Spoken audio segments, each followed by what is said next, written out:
What's going on, everybody? I'm Scott Oots. Today we are going to review a sales call that one of my sales team had with a customer. Basically what he's done in this call is presented an offer to them. The price didn't work as far as a wholesale deal, so he started shifting into more of a seller finance type deal. So Mike's the one that was actually on this call. If you guys don't know Mike, he is my partner in the REI Masters, which is our sales training program. So check that out. We'll throw the link in here for you guys. But let's take a look and see what happened with Mike and this customer. I'll stop the video and kind of tell you guys what it is that he's doing. So let's dive right in. I'm always looking to get creative, and especially because he referred to us by Justin. You know, I want to make this work for you. So I'm always looking to let people who are creating a little bit more of on the motivated side, but they try to kind of think out of the box. But it's right. only one thing only, and that's it. Mm-hmm. I'm more of a thinker than a problem solver. Yeah. And just okay, whatever. So by the time I had it all paid off to you guys, I'd be 80-some years old. Well, see, but what you have is secured income. So my main business is cash option out the door, because everybody loves cash, right? Right. They want it right now. But here's the thing. So typically, and especially when you're younger, yeah, you can invest the money and play around with it and do different things. But when you're older, and that's typically our standard seller that's going to go on a finance deal, is going to be your older seller that is going to put the money in the bank and use it monthly to live and use as their retirement. And that's basically... So you'll notice the guy originally said that he's a problem solver. So he's actually the one that brought up doing something creative. It wasn't Mike that actually brought it up. So that happened before we stepped into the call with you guys. But as you can tell, one of his main objections with it was, hey, I'm going to be in my 80s when this thing's paid off. And a lot of people, that's going to be pushback. And it comes down to, am I going to be alive when this is paid off? Just being real. And basically, you can see the way Mike countered that is, this is secured income for you. This is income that you're going to have throughout this time. So this particular house is paid off. So he would actually be carrying a first deed of trust on the property, and we would be making him payments. Interest rate, hopefully we always try for 0, but there may be a little bit on there. But the house price would be around probably $500,000 to $600,000. So let's keep listening here. That's that box that fits for that type of seller. Yeah, I love that you're willing to get creative on it too. We find something that works for both of us. That's phenomenal. Right, I'm not one person that's looking at it one way. I mean, I'm looking at it in every perspective, and whatever makes sense and whatever is going to fit my needs. Of course, it's got to fit your needs. Then right. I'm willing to make a happy medium. Mm-hmm. At the same time is of the essence. So if I turn around and slow down to $500,000 and you give me just $5,000 down and then monthly payments of whatever it is, do you know exactly roughly payment what it would be? But just a number. I'm not going to hold you to it. Yeah. Let me just. So real quick, one thing he said, he's obviously digging for a price. So he did mention, well, what would you give me? I'm not going to hold you to it. So this is something sellers say a lot. Now, let's just say you're going out and putting an offer on a house, and the seller wants $300,000, and they say, "Well, what's your offer? I'm not going to hold you to it." And you throw out $200,000. Whoa! That is way too low, and then you lose that seller. So you have to be really careful when a seller says to you, "Well, I'm not going to hold you to it," because once you throw out a price and you get off the phone with that person, they may not take your calls anymore. So you need to be really cautious on throwing out a price. So listen to how Mike does this here. With that amount, I don't want to throw something funny out there. I want to make sure that it's actually... No, I'm not going to hold you to it. I just get an idea. And you said it's 100% paid off, right? Yes. Okay. You're roughly looking at about, don't hold me to it, but probably right about $1,400, $1,500 a month. Okay, so Mike threw out a low number here. So $1,400 to $1,500 a month. Now, this property potentially rent for $2,800 to $3,200 a month. Mike could potentially go up to $2,000 a month. This guy wants somewhere around $2,500. So you can see he kind of went lower first. Let's hear what this guy's reaction is. $1,400 a month? Yeah. Oh, okay. So about, let's just for a round number, call it 1,500. And then, the good thing is... I was looking for at least $2,500 a month. $2,500 a month. Okay. Well, I mean, look, we're what, 10 minutes into a call here, so that's not terrible. I'm not saying I'll give you $1, and you're not saying you want 40 million, so that's good. Let's see. So you can see the way the seller kind of reacted with that. Oh man, really? Okay. Well, I really want to get $2,500 a month. So immediately he got that number out of that seller. Now he knows where it is that the seller wants to be, where his ideal range would be. So Mike started out around $1,400-1,500. Just kind of gave a quick little range and again said, don't hold me to it. Even though we know 100% this guy is going to hold him to it. If that was a number that he liked, let's say Mike threw out $2,500 to start, then at that point, they would hold him to that. So that's one thing that the sellers will do. If they say, oh, I won't hold you to it, but if it's a number they like, that's what they're going to expect. How that would work. The biggest thing is so you don't have to deal with the pain that you're dealing with over there on your side, and then hopefully we get a deal. All I do is get rid of the problem that's in it right now, and if there's a monthly payment that makes it feasible for me, if it's like $2,500-2,600 a month, if it's doable and it makes sense, I could move forward. So now he's gone $2,500 to $2,600 a month. So he's all over the place with what he wants here. He started 25, Mike started 14, 15, and now he's like 25, 26. So he's starting to adjust where he's at a little bit. But he did mention that he just wants out. He wants to get out of this. Now, a little backstory on what's going on, because you guys did come into the call a little bit late here. He has a brother in the property that's not paying rent, refusing to get out. So most likely it's going to come down to be an eviction. So we have to be really cautious with this property because we're in the whole COVID situation right now, we can't evict. Even if we took over this property, I don't know when the courts are going to open back up for us to be able to start evicting. So we have to be really cautious on where we are and how we step into this property. Because if Mike offers them $2,000 a month, we could very easily have to eat that $2,000 for another 8 to 10 months while we wait for COVID to die down, the courts to open back up. And then when the courts do open, they're going to be so full of evictions, right? There's going to be such a backlog of cases and everything. So it's going to take those courts a while to get through that. So we have to plan on whatever number we go in with. If we close this now, we're going to get to the point where we may sit on this property for 10 months till we see income.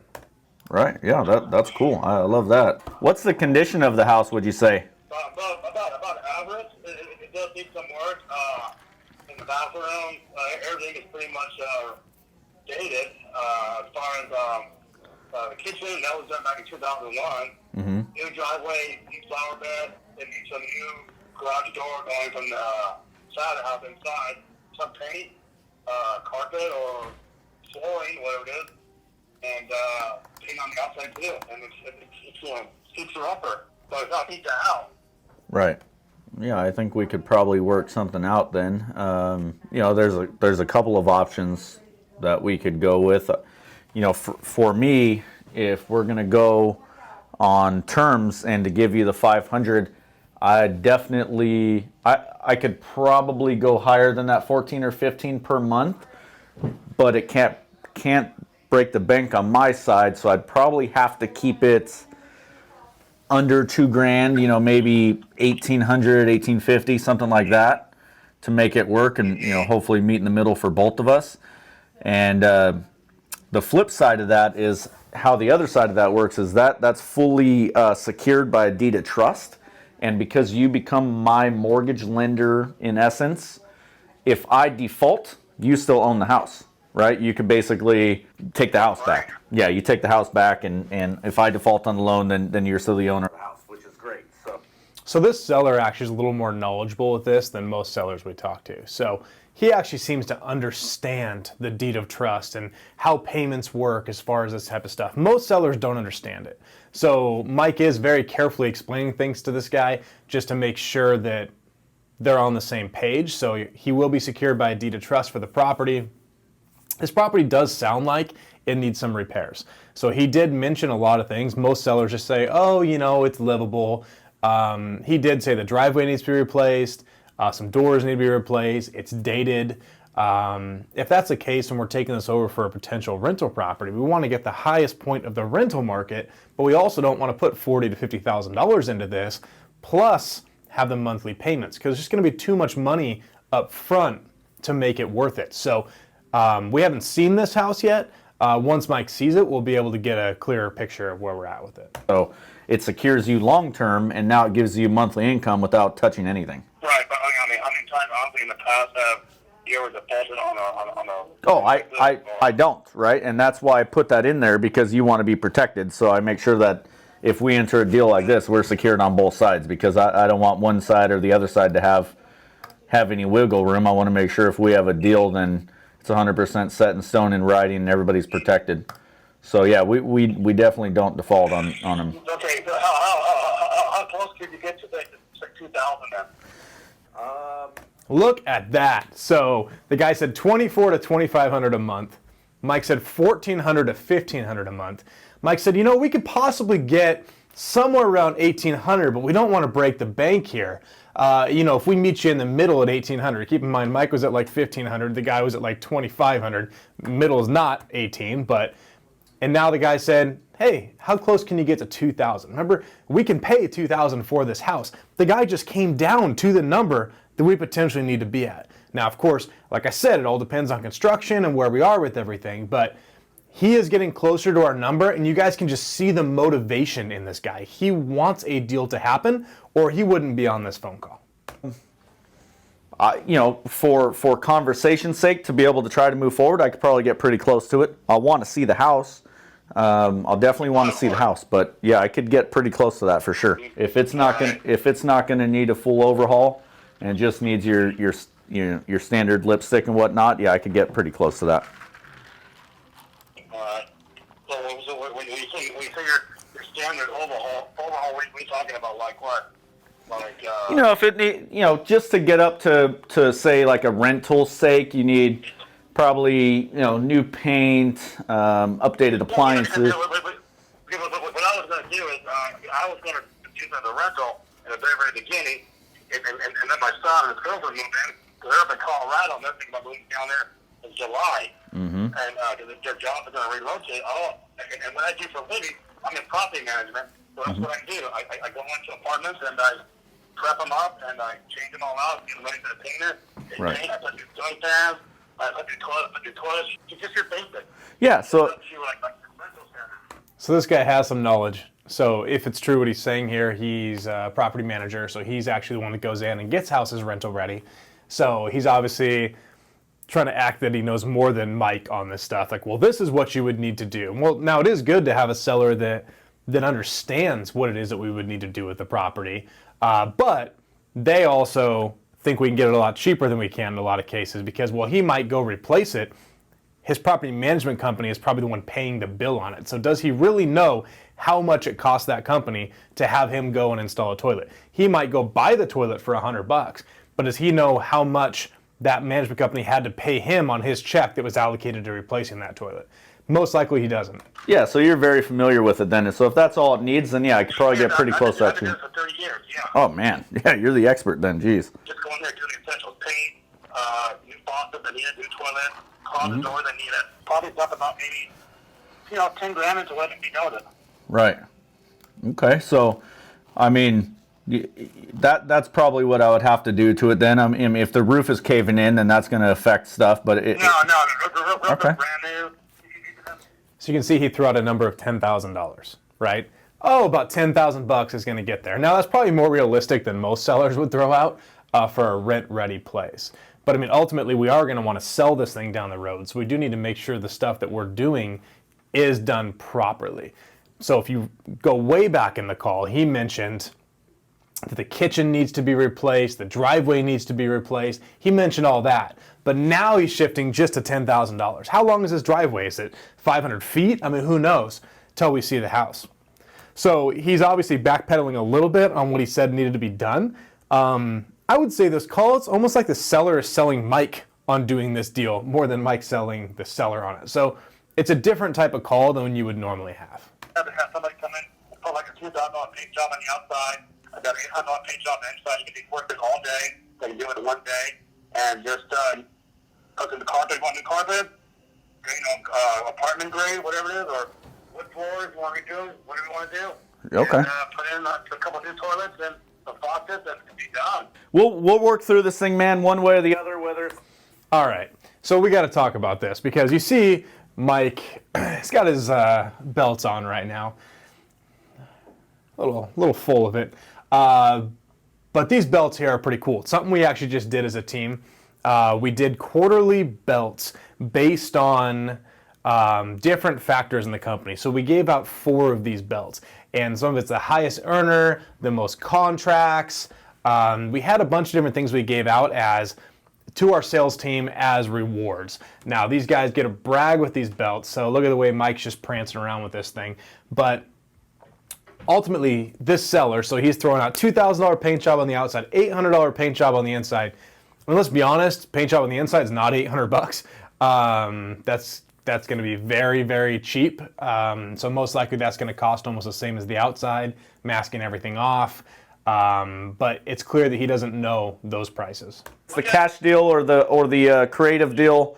Either way, we'll work something out and we'll get this thing done for you. Okay, listen, I appreciate it, and I'll talk to you Thursday night. Okay, sounds good. Thanks, Michael. Thanks, Mike. Bye. Okay, bye-bye. Okay, so they ended the call. He had scheduled an appointment for Friday at 10 or 11 a.m. to go check the property out. So they ended the call, positive vibe, ready to go see the property. Mike's base, they both have come to the conclusion that they're going to get something done with this property. Now, it might be the point that we need to actually take it as a wholesale deal. We just don't know. It all really depends on that brother. So I hope the brother's there when we go visit the property so we can kind of figure out what the chances of this guy actually getting out is, so we can have that conversation. But it was a good call overall. I mean, he took a deal that potentially would have been a $40,000 wholesale spread and potentially turned it into $1,000 a month, potentially an income for potentially the next 30 years. Plus being able to sell the house at that time if we want to. So it's definitely a good deal for us. I think this house either way could be great. It's in a really popular area. Right now it's just the unknown, right? What is this COVID situation going to do for us? When are these courts opening up? When are they going to let us file an eviction if we need to? Hopefully we just tell this guy, hey, we'll give you $500 cash. You hand us the keys. You move on with your life. That works sometimes. Unfortunately, it doesn't work every time. So if you guys ever do a cash for keys type of thing, remember, don't give them the cash till they're handing you the keys.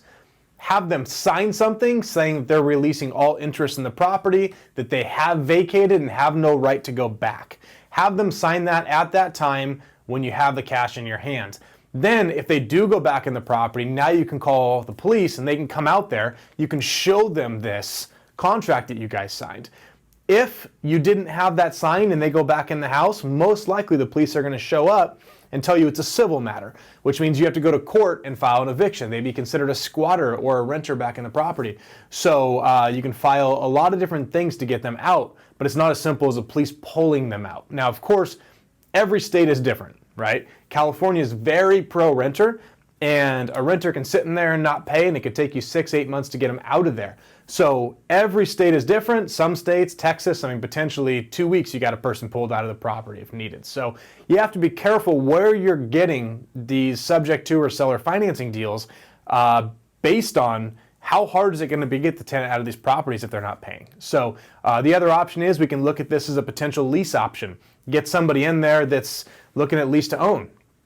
Those people tend to take care of the properties a little bit more. But it all goes back to step one. We have to get that brother out of the property. So it'll take some time for us to talk to him. Whenever we talk to tenants, we always act like we're on the tenant side. So we'll sit there, oh, you know, hey, Bob, yeah, man, he really wants to get you out of here. I'm here to help you out. Let me be the intermediary between you guys here. Let me talk to you a little bit. He wants you gone. Are you planning on leaving? Have you looked at places? Where are you with that? You're acting like you're on their side here. Then what happens is, then you say, hey, let me help you find some places. What's your price range? Where are you at? Are you looking for a house, an apartment, a condo? And you start looking for them and you start sending them places. And they might start pushing back like, well, I don't have enough money for a deposit. I don't have enough money for the application fee. You know what? The application fee is like $40. I'll take care of that for you. Don't worry about it. And we try to help them out that way. Before we say, hey, if you get out, we'll give you $5,000. Don't do that because then it'll end up being 10. You have to understand the situation with the person. Maybe this person already knew this is coming and they've already looked at a new place. They're ready to go, They're just waiting for the house to sell. So every situation is different, but we deal with tenants a lot. And I'll be honest, with this COVID situation that I keep mentioning, a lot of us are going to deal with tenants when this is over, because there's a lot of landlords right now that aren't collecting rent. And they're going to want these tenants out of the property, and they're just going to say, hey, I give up. Either I lose the house or I sell the house. So we're going to step in and be the person that buys those houses, and we're going to deal with the tenants. So hopefully you guys enjoyed this call. We'll go ahead and give you guys an update once we walk the house. If we lock it down, we'll go ahead and do a video at the house as well, let you guys kind of see what it is, and link them together with this video. So hope you guys enjoyed it. We'll have more of these coming soon. Have a good day. We'll talk to you later.